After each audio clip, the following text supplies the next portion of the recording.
Okay. All right, so let's go through this. This is very similar to the way you would market a wholesale deal. Okay?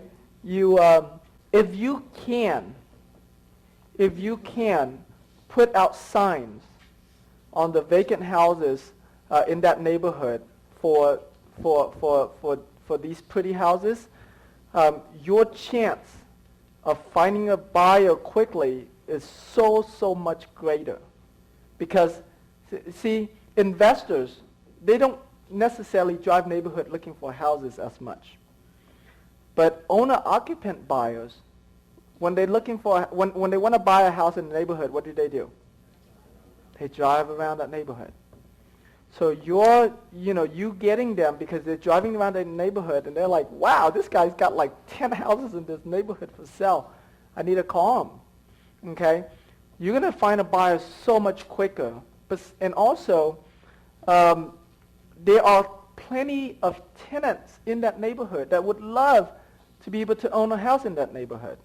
And if you're offering them a rent-to-own property, then I mean, they would love that even better. So now it's like, oh, so I'm going to pay, a similar rent to what I'm paying now, plus I get a chance to, own this house later, to actually buy this house later. Most of the buyers that you find for these lease-to-own, for these pretty houses, they're not buyers that comes very far. They're buyers in that proximity. Okay, whenever we move, think about it. I mean, and statistically, think about all the time that you move. Many times it's not that far from where you last lived, right? Okay, and I mean that's just statistics. And so, and so these buyers work the same way. These tenants work the same way. And so if you can put out signs, I highly suggest you do that. Okay. Besides, you're going to get more deals from all those vacant houses. Okay. Now, some of you are not willing to do it for whatever reason. Then that's fine. You can market it online.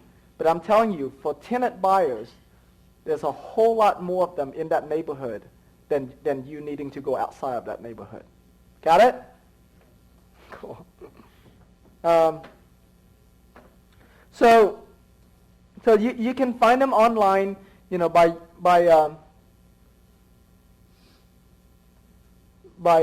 using a tool like like this, or going on Craigslist, and not only when you use Craigslist and Backpage, those type of websites, post the ads on there, but as well as email to the people who posted their ads on there, and send them an email about your property. Okay, and I have all of the websites here, so I'm not going to go through and mention each one of them. Yeah,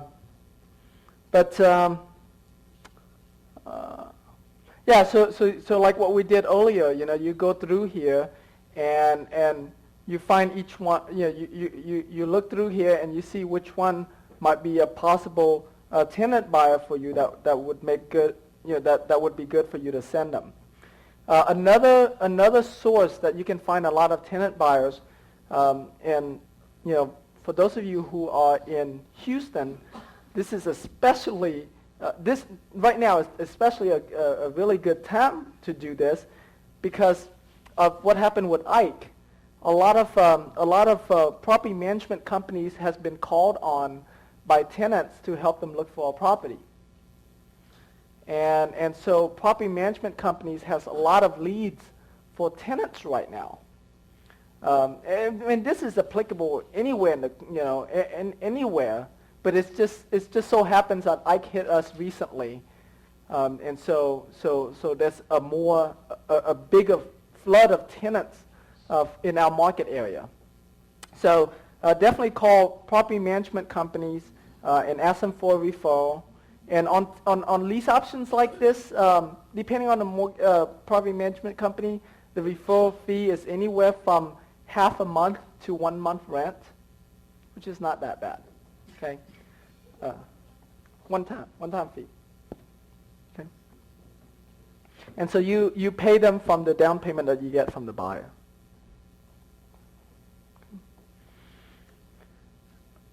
Okay, so so those are some of the online online ways of doing it. Is everybody pretty clear with that? Do I need to explain that further? Or? Okay, cool. And then, like I said, offline. I mean, offline is an awesome strategy to find tenant buyers. You know, for me, signs has always been my favorite way to find buyers. Has always been and probably always will.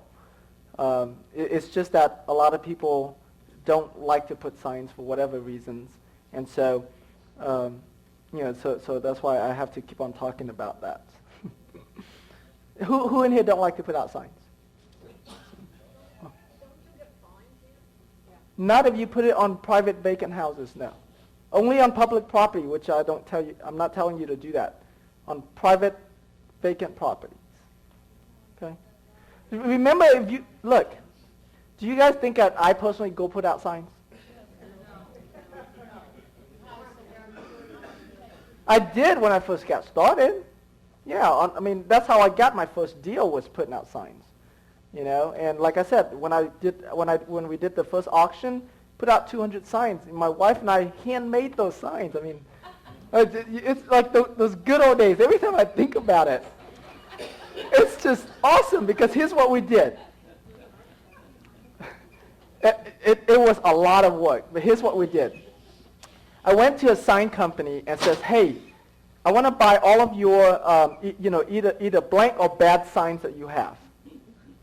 Okay, whatever the cheap signs I can get. So the guy sold to me for like 30 cents a sign, because they were bad signs. Like they printed on it, but was not able to use it. We like totally did this on a budget. So we bought a bunch of these signs, and then we print. So we designed the pages, because there's like 4 8.5 by 11 tape would fit on a sign. So we designed it to where we can print on those 4 pages, and we would tape them up on both sides. And we put these out. So we did that. Actually, the first few houses that we auctioned, that was the way we did it. It was a lot of work. And then we got some money now, so we buy signs that were already printed. Well, those homemade signs got a whole lot more responses than any print sign we ever done, even the handwritten print signs. But by that time, we were way too lazy to like go back and do that other way. But the point being is that it's great for you to do as much of this on your own as possible to get the experience. Once you gain that experience and you make some money, then you can outsource it. You know, for us, we pay this guy $1 per sign to go and put it out. You know, so we have the signs printed. And we give him the signs and the stakes, and he goes and put it out. It's not a whole lot of money to pay people to do it. Each neighborhood, you're looking at about 20 to 30 vacant houses, so 20, 30 signs. It's not bad. It's not bad at all. Okay, so just because you don't want to do it doesn't mean that you have to do it. I mean, you can always hire people to do it. I'd like for you to do it on your first couple of deals, just to know how it's like. You know how it's like to work hard. Right. Well, we normally the one that order the signs. His question is how you make sure your bird dogs put out these signs. Well, if you're doing this from out of state and your bird dog's in another state, it's kind of hard unless you have another person that follow-ups to drive that neighborhood. Another way is just to see if you got any phone calls come in. If you don't get any phone calls, something is wrong. It's impossible for you to have 20, 30 signs out in the neighborhood and not get phone calls. It's not possible. And so, you know, and so, so that's one way to tell. And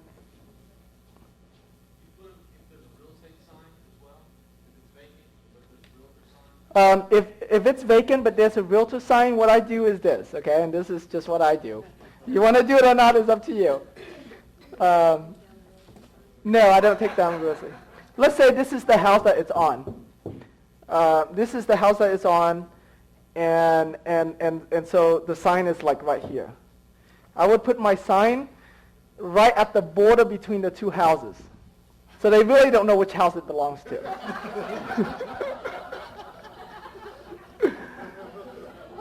And so the owner next door thinks it belongs to this vacant house, and the buyers who are driving, you know, so the agent don't know. So that's how I do it. And I especially do that on REO properties that are listed with agents. You can tell when it's a bank owned. I mean, normally it's pretty messed up. And so you have the agent and the bank marketing their houses for sale, and you're stealing off their traffic. Okay, so it's. What exactly it says right here. It depends. If you have an owner financing, then you say home for sale owner financing. If it's a lease to own, and you put, you know, rent to own or lease to own, the way you decide the term that, like, in a lower area, rent to own is easier understood for them. In a better area, you can use lease to own or lease option, and they'll understand it. So, you know, rent to own is fine. Rent to own is understood anywhere. So if it's an owner financing deal, then put owner financing. If it's a rent to own, then put rent to own. Right. That's a really good question. The question is this: if it's a vacant house and you haven't gotten a hold of the seller, and you're advertising, you're putting a sign on their house for sale, if a buyer calls you, what are you going to tell them? You're going to tell them, great, we're still working on that house. It's not available yet, but we do have another house right down the street that is available now that you can look at. Okay, and if it's the seller call you, then more power to you. You know, it's all good. The worst thing that could happen when you do this is the seller calling you and, you know, get mad and says, hey, what are you doing putting your sign on my yard? You know, my house is not for sale. And you just tell them, look, you know, I've been trying to find you. I'm very interested in buying your house. I'm a cash buyer, and I would like to make you a cash offer on your house today. Okay, so you turn it into a good thing. Like, don't be scared. What's the worst thing they can do to you? Hang up on you. Huh? You take your sign, throw it away, hang up the phone on you. You know, I mean, but 90% of the time, the seller's not going to call you. You know why? They're not around. They're not around. The house is vacant. They're not there anymore. Yeah, they're out of state, they're out of area, whatever. They're not there to call you. The 10% of the time that they are calling you is because their neighbor told them about it, or they came back to check their mail or whatever and contact you on it. When you're putting these signs out, if the only phone you have right now is your home phone, do you recommend using your home phone, or do you recommend getting another line? I recommend getting another line. If it's your home phone, then turn on the answering machine. Okay, and let the answering machine, let them leave a message. So that way you don't get bombarded with all of these incoming calls from buyers. I'd rather you to be continuing calling sellers.